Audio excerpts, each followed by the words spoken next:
Nesta aula, nós vamos definir, no nosso projeto API, a criação e a implementação do padrão repositório e dos controladores. Agora que nós já temos as entidades do modelo de domínio, o banco de dados e as tabelas criadas, vamos iniciar a definição no nosso projeto API da estratégia de acesso a dados. Lembrando que nós estamos usando uma abordagem orientada a dados. E nesse momento nós podemos ter duas estratégias principais para implementar a lógica de acesso aos dados na nossa API. A primeira seria criar os controladores definindo os métodos actions e realizar a interação direta com o contexto do Entity Framework Core representado pela classe de contexto e as entidades, e a seguir executar as consultas para acesso aos dados e as operações para incluir, alterar e excluir dados. Essa abordagem é bem simples e direta. E embora ela funcione e até possa ser usada para um cenário mais simples, ela apresenta os seguintes problemas. O código de acesso aos dados, nessa abordagem, ele fica embutido nos métodos action. Assim eu tenho um forte acoplamento e qualquer alteração na lógica de acesso aos dados implica em ter que alterar o código dos controladores. Essa abordagem também dificulta os testes unitários, pois eu tenho que depender do acesso a um banco de dados. E ela dificulta também a manutenção, pois as alterações podem se propagar e afetar até a camada de interface. Então nós temos uma outra abordagem, que é implementar o padrão repositório. Nesta abordagem, nós criamos um repositório que vai atuar como um intermediário entre a aplicação e a lógica de acesso aos dados. Isso isola o código de acesso a dados em um único local e evita a duplicação de código, facilitando a manutenção. Essa abordagem ela facilita também os testes unitários, pois eu não dependo de um banco de dados, porque a lógica está aqui no meu repositório. Então eu posso plugar qualquer fonte de dados aqui no meu repositório. E além disso, eu posso até trocar a lógica de acesso a dados, que os meus controladores não serão afetados. Então, por esses motivos, nós vamos usar essa abordagem na implementação da lógica de acesso a dados no nosso projeto API. Então vamos saber um pouquinho mais do padrão repositório. O padrão repositório ele foi inicialmente definido por Martin Fowler. E segundo a definição dele, o padrão repositório ele faz a mediação entre o domínio e as camadas de mapeamento de dados, agindo como uma coleção de objetos de domínio em memória. Então, conceitualmente, um repositório ele vai encapsular o conjunto de objetos persistidos em um armazenamento de dados e as operações realizadas sobre ele, fornecendo uma visão mais orientada a objetos da camada de persistência. Essa é a definição do Martin Fowler. Então, um repositório, essencialmente, é uma coleção de objetos de domínio em memória e, com base nisso, ele permite realizar o isolamento entre a camada de acesso a dados da sua aplicação, a sua camada de apresentação e a camada de negócios. Ou seja, você pode usar o padrão repositório para desacoplar o modelo de domínio do código de acesso a dados. É isso que nós vamos fazer aqui. E a implementação clássica do padrão repositório, geralmente ele define uma interface com um contrato onde reside a lógica que deve ser implementada. Aqui no nosso exemplo, nós vamos definir uma interface e aluno repositório para alunos e curso repositório para curso. E a seguir nós vamos fazer a sua implementação em uma classe concreta, que eu vou chamar aluno repositório para aluno e curso repositório para curso. Observe que aqui o repositório ele usa a classe de contexto appdbcontext do Entity Framework Core para executar as operações CRUD. Então a primeira coisa que eu faço aqui é uma injeção da instância da minha classe de contexto na implementação do repositório. Dessa forma, o controlador ele não vai conversar diretamente com a classe de contexto do Entity Framework Core.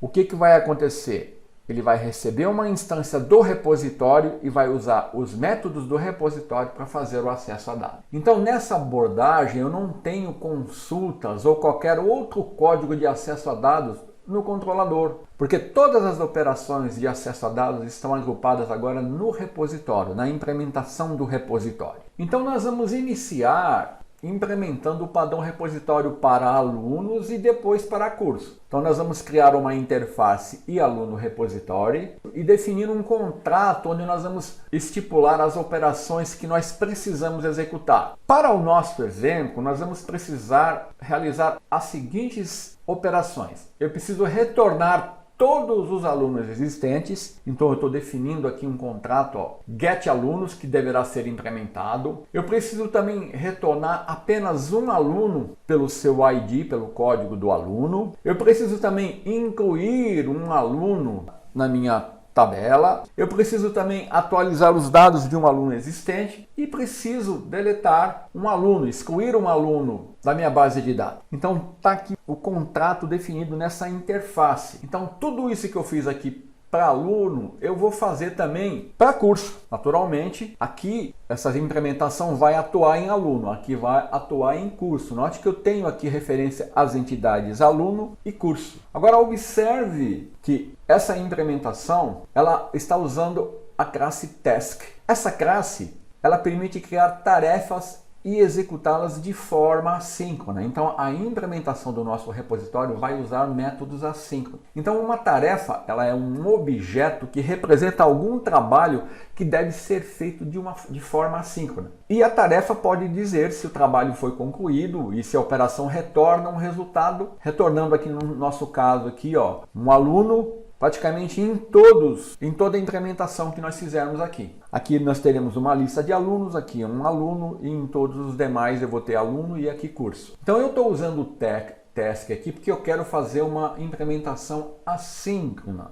E a maneira mais fácil de eu fazer isso é usar o task. Então quando eu for implementar, eu vou ter que usar as palavras-chave async e await na implementação. E outra coisa que eu estou fazendo aqui, eu estou usando enumerable. Então aqui eu estou inicialmente definindo operações assíncronas usando o task, então eu vou ter que na implementação usar async e await. E aqui eu estou usando um enumerable. Eu poderia usar list, collection e queryable. A justificativa para usar enumerable aqui, enumerable, é porque ele é suficiente e flexível e ele permite realizar o lazy loading também. E os testes de unidade com ele fica mais fácil porque ele é mais simples. Então agora eu vou iniciar a implementação no nosso projeto. Então eu vou, para isso, para manter organizado o nosso código, eu vou criar uma pasta repositórios e nessa pasta eu vou criar as interfaces e as classes usadas para implementar o padrão repositório. Então, abrindo aqui o nosso projeto, a nossa solução, onde eu tenho os 3 projetos, eu vou trabalhar no projeto API. A primeira coisa que eu vou fazer é criar uma pasta, que eu vou chamar de aqui repositório, onde eu vou definir os meus repositórios. Então, a primeira coisa que eu vou fazer é, nessa pasta, definir uma interface para implementar o meu repositório. Eu vou chamar de aluno repositório. E aqui eu vou definir o contrato da minha interface. Então eu vou precisar definir um método para retornar todos os alunos que eu estou chamando getAlunos. Então aqui eu preciso de uma referência à minha pasta modules, onde está definindo o meu modelo de domínio aluno. Note que aqui que task, ele usa o namespace system including task. E da mesma forma eu vou fazer para os outros métodos. Na verdade isso aqui é uma assinatura de método, né? Aqui eu não tenho implementação, porque aqui eu tenho uma interface. Então tá aqui a minha interface e aluno repositório. E agora eu vou fazer a implementação dessa interface. Então eu vou aqui na pasta repositório, incluir uma classe que eu vou chamar de aluno repositório. Essa interface, ela vai implementar, coloco 2 pontos e aluno repositório. E aqui, ó, usando o recurso do Visual Studio 2019, eu vou mandar ele já criar as assinaturas dos métodos para mim. Vou mandar ele implementar a interface. Então tá aqui, ó, todos os métodos que eu tenho que implementar. Antes de eu iniciar a implementação, o meu repositório, ele vai receber no construtor, então eu vou criar um construtor aqui, ó, aluno repositório, ele vai receber uma instância da minha classe de contexto, porque é através dela que eu vou conseguir acessar os dados via Entity Framework Core. Então, para mim incluir um aluno, deletar um aluno lá da base de dados, eu preciso ter uma instância da minha classe de contexto, porque é através dessa instância que eu vou acessar os dados via Entity Framework Core. Então, para isso, eu defino aqui, ó, no meu repositório, uma instância da minha classe appdbContext, que está definida lá na pasta context, definindo aqui uma variável underline context. E aqui no construtor eu injeto uma instância desse contexto, que eu estou chamando de context, e a seguir eu atribuo essa instância que eu injetei aqui, ó, ao meu contexto. E agora eu posso usar essa instância que representa uma instância do meu contexto do Entity Framework Core para realizar as operações aqui, ó. Então vou começar com add aluno. Então, ó, a primeira coisa que eu vou fazer, eu vou usar a instância do contexto e vou usar os métodos do Entity Framework Core, ó. Ele me dá acesso a uma instância de alunos e eu tenho um método addAsync, estou recebendo um objeto aluno e estou incluindo isso no contexto. Aqui, como eu tenho um await, eu tenho que usar um async aqui. Então, todos os métodos vão usar async. Então, eu já vou até colocar em todos os métodos o async, porque isso vai ser obrigatório. Assim eu ganho tempo. Então, para a implementação do método addAluno, eu estou recebendo um aluno, estou usando a instância do meu contexto. Ó. Aqui, quando eu dou um ponto, eu tenho acesso, ó, a alunos que representa a minha tabela alunos. Aí eu estou dando um addAsync e estou incluindo o objeto aluno no contexto. Depois que eu faço isso, eu vou ter que usar um await, usar a instância do contexto e usar um método, ó, SaveChangesAsync. E aí eu vou retornar o resultado que vai ser a minha entidade. O retorno aqui, ó, é um aluno, tá vendo? Então o que eu fiz aqui nesse método? Eu estou usando a instância do contexto que representa a minha seção do Entity Framework Core. Através dele eu tenho acesso à tabela alunos.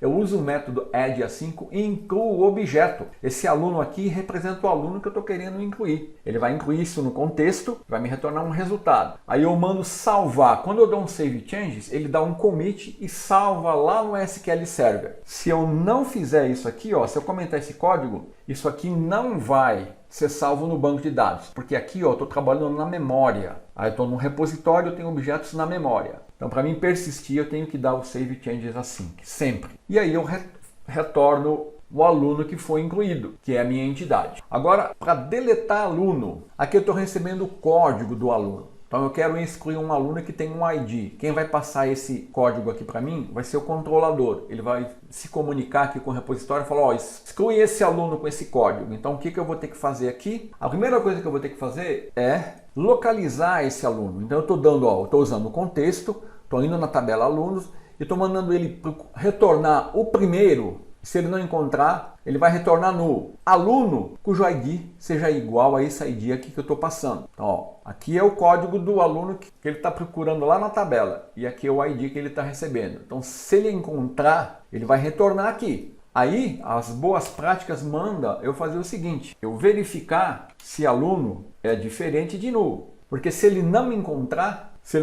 aqui vai ser null. Então, antes de eu fazer qualquer coisa, eu vou verificar se é null. Se ele for null, eu vou retornar um null aqui, ó.